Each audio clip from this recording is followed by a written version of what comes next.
Assalamualaikum warahmatullahi wabarakatuh. Kembali lagi bersama saya Irwan. Selamat datang di Jejak Misteri.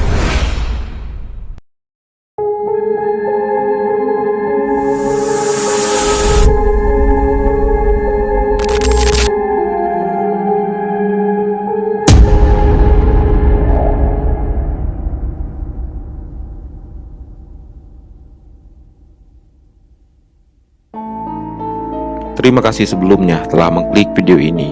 Untuk sobat yang baru bergabung, sobat bisa mengklik tombol subscribe, like, dan komen, serta aktifkan notifikasi loncengnya agar tidak ketinggalan video-video terbaru di channel Jejak Misteri.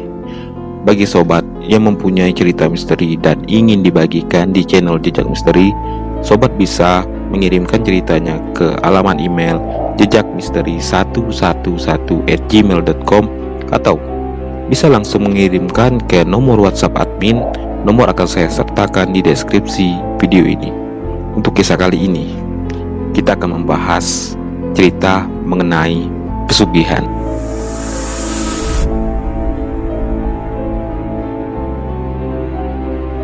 Pesugihan yang diceritakan di dalam video ini merupakan sebuah cerita nyata kisah yang dialami oleh salah seorang sopir travel antar lintas kota. Beliau pernah menjadi saksi mengantar seorang pelaku pesugihan yang tega menumbalkan anak kandungnya demi harta kekayaan. Jadi, bagaimana kisah kejamnya dan mirisnya nasib dari anak yang ditumbalkan oleh ayahnya sendiri demi melakukan ritual pesugihan? Simak selengkapnya hanya di Jejak Misteri.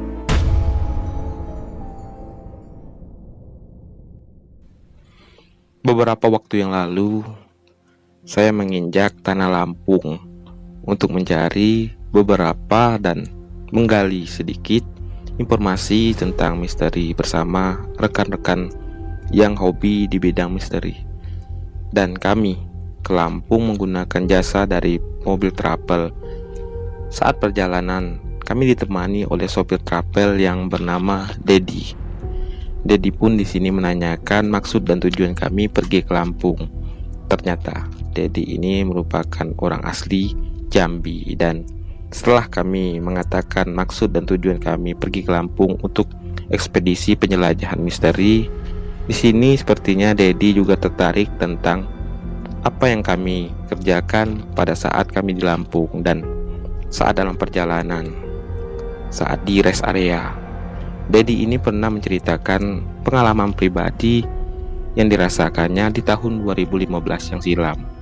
Beliau menceritakan kalau dia pernah menjadi saksi mengantar seseorang yang melakukan ritual pesugihan di daerah Jawa Timur. Kisah ini diceritakan oleh Dedi bermula dari sini. Di tahun 2015, ada sepasang suami istri yang berada di satu kampung yang sama dengan Dedi. Ini kehidupannya sangat susah sekali. Dedi mengatakan di tahun 2015 itu, sepasang suami istri yang masih mempunyai satu orang anak ini kehidupannya sangat morat-marit. Buat makan saja ini tiap harinya sepasang suami istri tersebut harus ngutang ke sana sini karena si suami, kita katakan saja di sini nama suaminya itu Parno. Parno ini kerjaannya hanya sebagai buruh serabutan.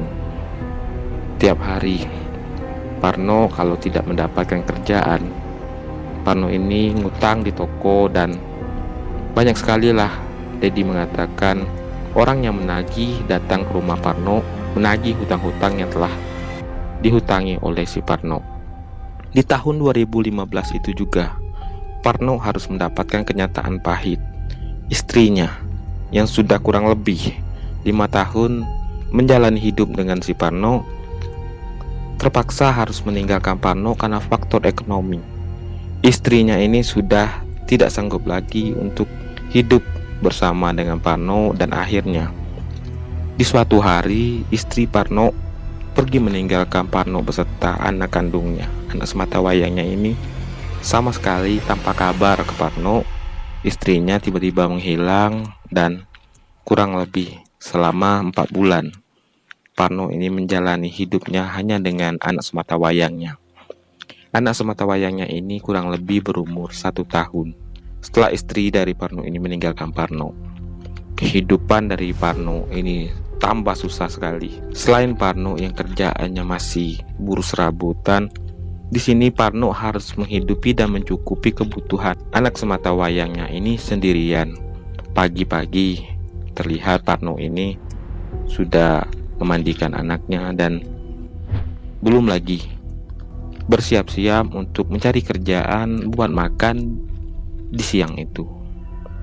Dedi sangat tahu persis kehidupan dari Parno karena lokasi rumah dari Parno dan Dedi ini boleh dikatakan tetanggaan dekat lah. Jadi Dedi sangat tahu kehidupan dari Parno di tahun 2015 yang silam.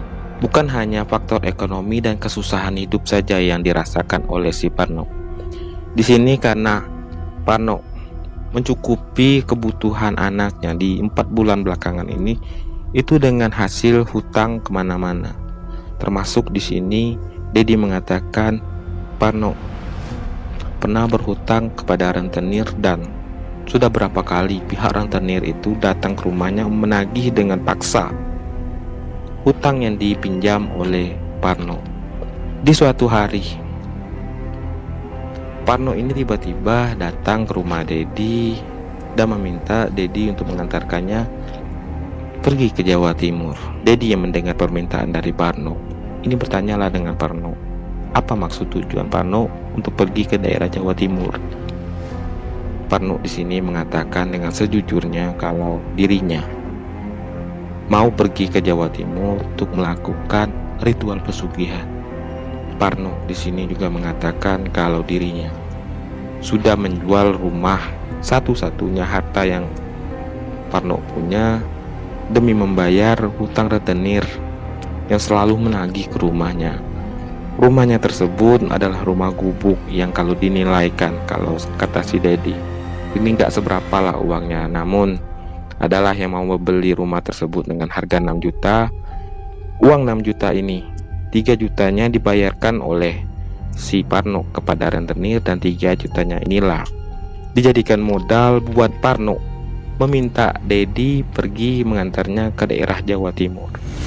Setelah Dedi tahu maksud dan tujuan Parno yang pergi ke Jawa Timur itu untuk melakukan pesugihan, untuk pertama, Dedi ini menolak dengan keras permintaan dari Parno. Namun Parno di sini sangat meminta, tolonglah sama siapa lagi lah aku meminta tolong buat ngantarin aku pergi ke sana. Kalau bukan sama kamu, kamu kan kalau bawa mobil sudah kemana-mana. Ya, tolonglah aku.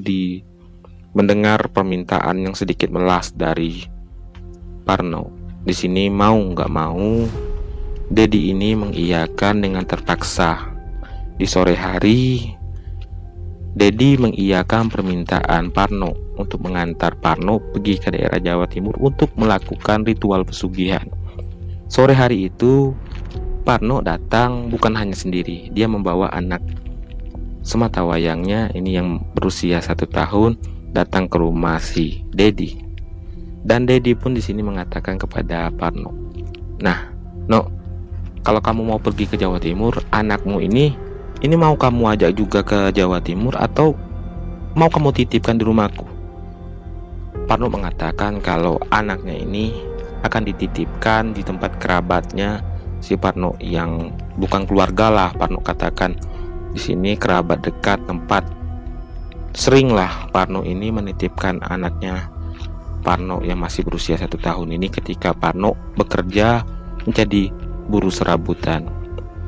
Mendengar hal itu, Dedi dengan terpaksa sore hari mengiyakan permintaan Parno. Di malam hari itu juga Parno ini meminta Dedi mengantarkannya pergi ke Jawa Timur dengan modal 3 juta. Diberikanlah uang 3 juta ini kepada Dedi, dan di malam itu sekitar jam 10 malam Dedi beserta Parno ini melakukan perjalanan pergi ke daerah Jawa Timur. Kurang lebih sekitar 3 hari Dedi katakan Mereka melakukan perjalanan dan sampailah ke tempat tujuan yang dimana Parno ini ingin melakukan ritual pesugihan. Informasi yang didapat oleh Parno dari salah seorang temannya bahwa di kampung tersebut ada satu juru kunci yang bisa melaksanakan ritual pesugihan yang kamu mau. Pesugihan yang dikatakan di sini adalah ritual pesugihan kerah. Dan setelah sampai di kampung itu, tempat dari juru kunci ini masih cukup jauh dan cukup terpencil dari pertengahan kampung. Dari tengah kampung untuk menuju ke rumah dari si juru kunci, Dedi beserta Parno ini perlu berjalan kaki dan kurang lebih sekitar 20 meter masuk ke dalam sudut kampung yang cukup terpencil. Barulah di sini Dedi dan Parno menemukan rumah si juru kunci. Setibanya di rumah juru kunci tersebut, mereka disambut dengan seorang bapak-bapak yang kurang lebih umur 40 tahun masuk ke 45 tahunan. Di sana bapak-bapak tersebut memiliki seorang istri yang umurnya hampir selisih sedikit lah dengan bapak tersebut. Mereka disambut dengan baik oleh bapak-bapak itu, disuruhlah masuk ke dalam rumahnya. Rumah yang masih dibangun dengan semi permanen, separuhnya ini batu dan separuhnya ini masih terbuat dari kayu. Setelah masuk ke dalam rumah, terlihatlah gambaran yang digambarkan oleh Dedi tentang rumah dari bapak tersebut. Terlihat dengan jelas kalau rumah itu merupakan rumah juru kunci atau rumah dukun lah kita katakan di sini. Terlihat pernak-pernik yang ada di dalam rumah itu sangat menggambarkan tentang aura-aura misteri, aura-aura mistis tentang ala-ala perdukunan. Setelah masuk ke dalam rumah, mereka ini disediakanlah minuman oleh istri dari bapak itu. Kuncen tersebut berbicara, ngobrol lah Parno dengan si Kuncen ini, dan Parno pun di sini mengutarakan maksud dan tujuan beliau datang ke tempat Kuncen tersebut. Terlihat di sini Kuncen dari ritual pesugihan ini sangatlah merespon dengan baik maksud dan tujuan dari Parno. Beberapa saat kemudian, Parno ini diminta oleh si Kuncen masuk ke dalam sebuah ruangan seperti kamar lah. Hanya Parno dan Kuncen itu yang ada di dalam kamar, dan sedangkan Dedi disuruh oleh Kuncen tersebut menunggu di luar. Dedi di sini mengatakan saat Parno dan Kuncen itu di dalam ruangan, beliau sama sekali tidak mengetahui isi pembicaraan antara Parno dan si Kuncen tersebut. Setelah beberapa saat mereka berdua di dalam ruangan, keluarlah si Kuncen dan Parno ini. Setelah mereka keluar, tak lama kemudian waktu menunjukkan sekitar jam 11 siang, terlihat lagi istri dari si Kuncen ini membawa hidangan yang berupa makanan. Hidangan tersebut disajikan di atas sebuah meja, dan di sini dipersilakan Dedi dan Parno untuk menyantap makanan tersebut. Tapi di sini Dedi sama sekali tidak menyentuh makanan yang dihidangkan oleh istri dari si Kuncen. Tampak di situ Parno yang melihat makanan di atas meja ini langsung menyantap, apalagi setelah dipersilakan oleh si Kuncen. Dedi sama sekali tidak menyentuhnya karena apa yang dilihat oleh Dedi, hidangan makanan yang ada di atas meja itu bukanlah makanan untuk manusia. Yang dilihat oleh Dedi, makanan itu berupa belatung, cacing, dan banyak sekali sesuatu yang menjijikkan yang berada di dalam piring-piring yang disajikan dalam hidangan tersebut. Sedangkan si Parno terlihat menyantap makanan itu sangat lahap sekali. Karena Dedi di sini punyalah sedikit bekal kebatinan yang boleh dikatakan cukup mumpuni lah. Dedi yang melihat hal itu sama sekali tidak menyentuh makanannya. Terlihat si Kuncen, kata si Dedi, meliriklah dengan sorotan mata yang sedikit tajam, karena Dedi ini tahu kalau Kuncen ini mengerti apa yang ada di diri Dedi. Setelah makan siang itu selesai, yang Dedi ini sama sekali tidak menyentuh makanannya di atas meja. Dedi hanya makan buah-buahannya berada di sekitar rumah dari si Kuncen, karena Dedi menganggap buah-buahan inilah yang menjadi makanan asli di rumah tersebut, sedangkan makanannya di atas meja ini merupakan tipu muslihat dari dedemit peliharaan si Kuncen tersebut. Dedi dan Parno di siang itu disuruh untuk istirahat terlebih dahulu, karena Parno ini di malam harinya nanti diminta oleh si Kuncen mulai melakukan step by step ritual pesugihan untuk mendapatkan kekayaan yang diinginkan oleh si Parno. Singkat cerita, di sini tibalah malam harinya. Parno di jam 12 malam ini dimandikan oleh si Kuncen dengan air siraman yang dicampur dengan beberapa kembang, dengan tujuan, kata si Kuncen, buat pembersihan dari diri kamu. Setelah melakukan ritual pemandian, Parno ini diberikan beberapa ritual lagi, dan sampailah ritual penghujung atau ritual akhir, yaitu si juru kunci tiba-tiba keluar dari ruangannya membawa seekor ayam hitam dan diberikannya lah kepada si Parno. Juru kunci tersebut mengatakan, kamu harus melakukan sesuatu kepada ayam itu. Di sini Parno yang sama sekali tidak tahu apa maksud dari si Kuncen itu menanyakanlah kepada juru kunci tersebut, mau diapakan ayam ini? Ayam ini, kata si juru kunci, kakinya dan sayapnya terlebih dahulu harus kamu patahkan. Mendengar hal itu, karena Parno ini sudah gelap mata, tidak lagi mempunyai belas kasihan walaupun dengan hewan, Parno ini sama sekali dibutakan oleh nafsu duniawinya untuk mencari kekayaan. Dia tega mematahkan kaki dan sayap dari seekor ayam yang masih hidup demi melakukan ritual akhir dari pesugihan tersebut. Dan Dedi di sini yang selalu menyaksikan ritual demi ritual yang dilakukan oleh Parno, di saat terakhir, saat si juru kunci memberikan ayam kepada Parno, yang terlihat oleh Dedi ini bukanlah seekor ayam yang dipegang oleh si Parno, melainkan anak dari Parno yang sedang dititipkan ke tempat kerabatnya tadi. Terlihat jelas oleh si Dedi yang sedang dipegang oleh Parno sekarang itu bukanlah seekor ayam, melainkan anaknya sendiri. Dedi khawatir di sini terjadi sesuatu yang tidak baik pada dirinya sendiri apabila dia jujur mengatakan apa yang dilihatnya, kalau ayam yang dipegang oleh Parno ini merupakan anakmu sendiri, no. Dedi sama sekali tidak mengatakan hal itu. Dedi hanya terdiam melihat ritual yang dilakukan oleh si Parno. Parno yang disuruh oleh si juru kunci ini buat terlebih dahulu mematahkan kaki dan sayap dari seekor ayam itu, mulailah di sini pertama kali yang dipatahkan oleh si Parno adalah kakinya.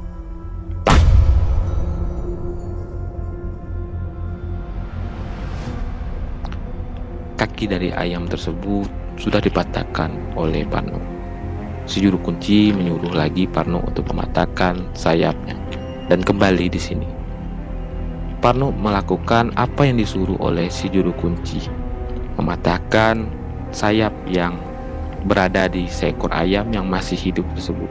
Terlihat ayam tersebut menggelepar seolah-olah memaksakan diri untuk terlepas dari pegangan dari Parno. Tapi di sini Parno dengan keras memegang ayam itu agar tidak lari dari pegangannya.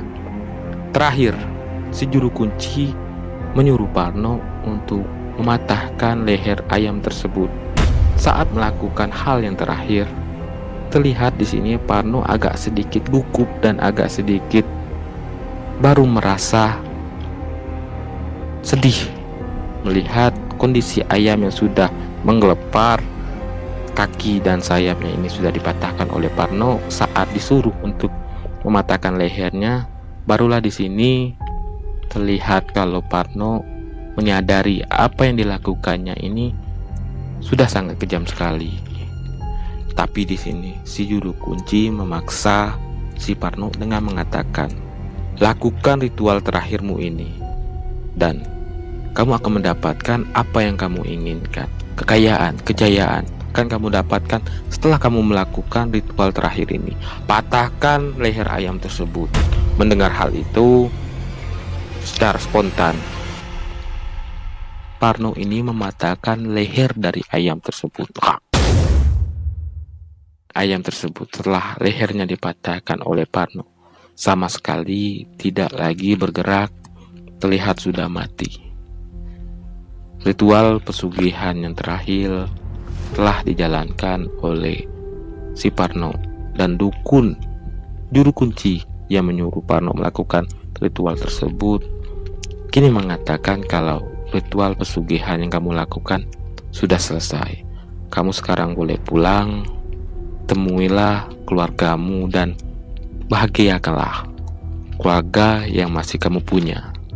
Mendengar hal itu, Parno ini sangatlah bahagia sekali, yang mana Parno ini sebelumnya niat awal melakukan pesugihan ini untuk membahagiakan anak sematawayangnya, karena istrinya yang disayangi ini sudah meninggalkan Parno secara terang-terangan, pergi meninggalkan Parno secara diam-diam, dan hanya anak sematawayangnya inilah yang menjadi harta satu-satunya yang ingin dibahagiakan oleh Parno. Dan karena itulah juga bukan ritual pesugihan. Setelah ritual ini selesai, kebahagiaan yang luar biasa dirasakan oleh si Parno. Tapi di sini, setelah Parno ini mematahkan leher dari seekor ayam tersebut, Dedi yang masih menyaksikan apa yang dikerjakan oleh Parno ini melihat sosok yang cukup menakutkan, yaitu seekor kera mendatangi Parno pada malam itu. Kera tersebut tidak terlihat seperti kera biasa, karena wajah dari kera tersebut ini sangatlah persis seperti anak dari Parno. Dedi yang sangat mengenal anak Parno, apalagi sebelum pergi, Parno ini membawa anaknya ke rumah Dedi, dan anaknya ini sebelum pergi ke Jawa, anak dari Parno dititipkan ke tempat kerabatnya, dan Dedi masih sangat mengingat wajah dari anak dari Parno tersebut. Dan apa yang dilihat oleh si Dedi melihat seekor kera yang berperawakan seperti anaknya Parno. Ini terlihat kera tersebut tengah berada di pundaknya Parno, tapi Parno sama sekali tidak menyadari kehadiran dari kera tersebut. Sampailah di sini Dedi katakan saat dalam perjalanan pulang ke tanah Sumatera, kera tersebut masih mengintili di sekitaran Dedi dan Parno. Bahkan terlihat di sini kera tersebut saat dalam perjalanan, saat dalam mobil, ini masih berada di pundak Parno, seperti seolah-olah kera tersebut tengah manja-manjanya dengan Parno layaknya anak dari Parno tersebut.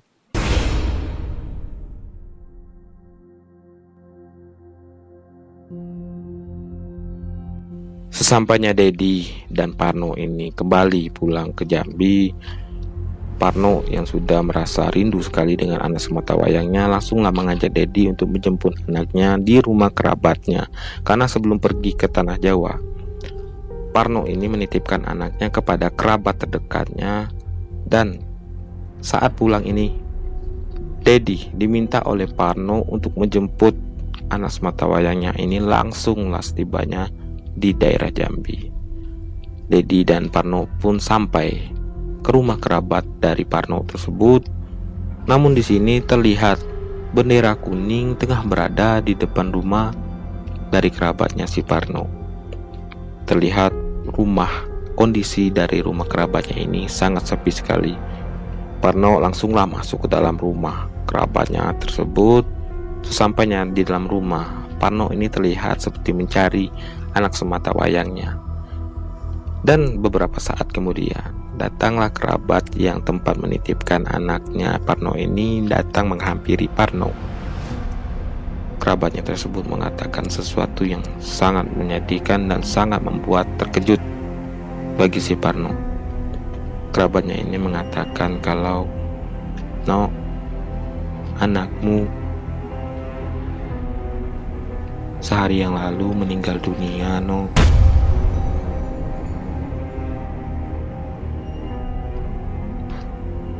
Parno yang mendengar hal itu sama sekali tidak yakin dan sama sekali tidak mempercayai apa yang dikatakan oleh kerabatnya ini.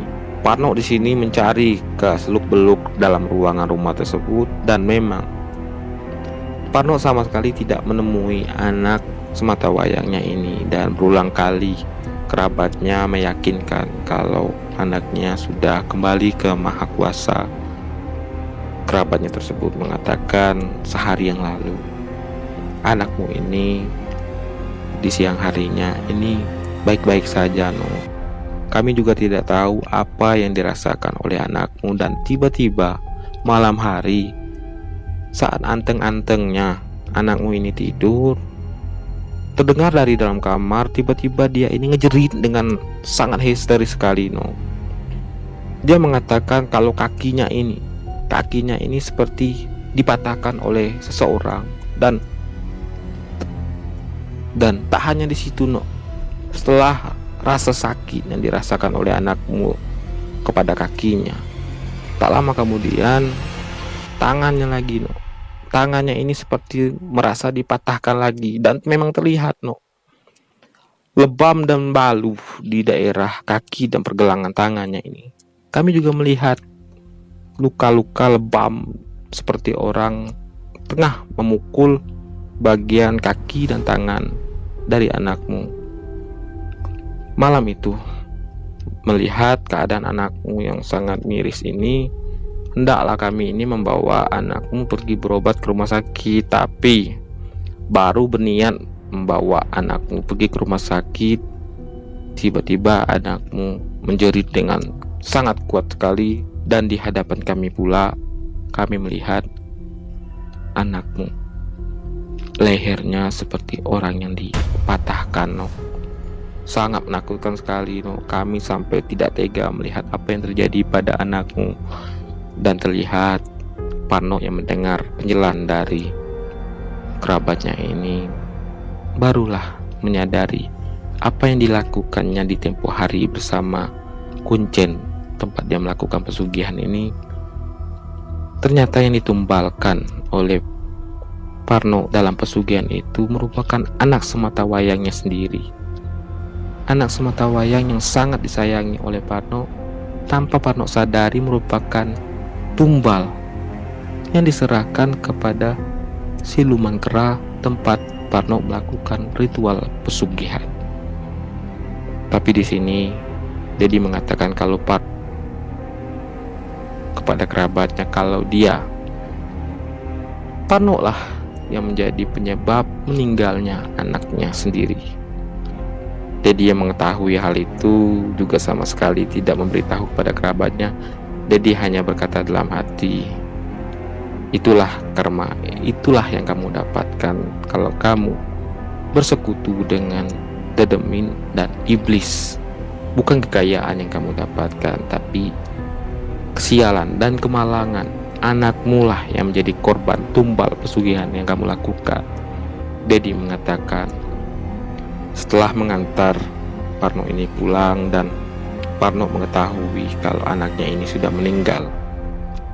Parno meninggalkan kampungnya karena Parno ini sudah tidak memiliki tempat tinggal lagi. Rumahnya sebelum Parno pergi bersama Dedi ini, rumahnya sudah dijual. Dedi di sini sama sekali setelah kejadian itu tidak mengetahui lagi kabar di mana dan bagaimana nasib dari Parno sekarang. Dan di sini Dedi mengatakan kalau apa yang terjadi dan apa yang dialaminya, menyaksikan langsung pelaku pesugihan yang tega menumbalkan anaknya sendiri, ini menjadi pelajaran yang sangat besar sekali bahwa bukan perkara ekonomi kita hendak melakukan pesugihan. Carilah sesuatu yang halal untuk kita memberikan.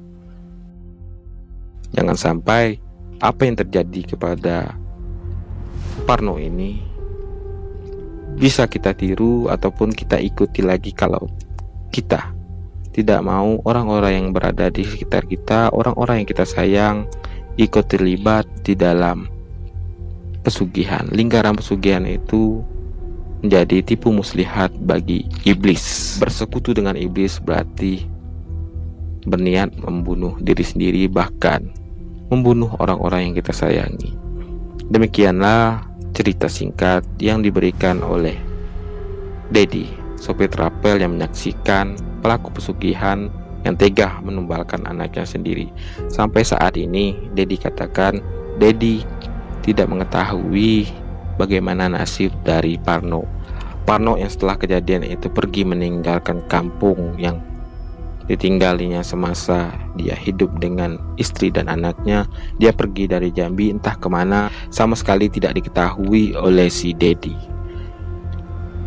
Mungkin di sini kita sedikit bisa mengambil pelajaran bahwa sesulit-sulit apapun kehidupan kita, jangan sampai kita masuk ke dalam lingkaran pesugihan. Karena lingkaran pesugihan itu tidak ada yang menjanjikan keabadian bagi kekayaan yang kita dapatkan dari ritual pesugihan tersebut. Tumballah yang diminta oleh ritual pesugihan tersebut. Bagi sobat yang baru bergabung, sobat bisa mengklik tombol subscribe dan aktifkan notifikasi loncengnya. Dan selalu dukung channel kami agar kami bisa terus berkembang. Dan apabila di dalam cerita ini saya masih belum bisa menyajikan sesuatu yang baik, belum bisa mengembangkan cerita ini dengan sempurna, saya mohon maaf sekali karena saya di sini masih perlu banyak belajar untuk tata cara penyampaian, tata cara pengembangan dalam suatu cerita agar apa yang saya katakan ini sampai ke sobat jejak misteri. Saya mohon kritik dan sarannya untuk channel ini bisa terus berkembang. Saya akhiri, wabillahi taufiq wal hidayah. Wassalamualaikum warahmatullahi wabarakatuh.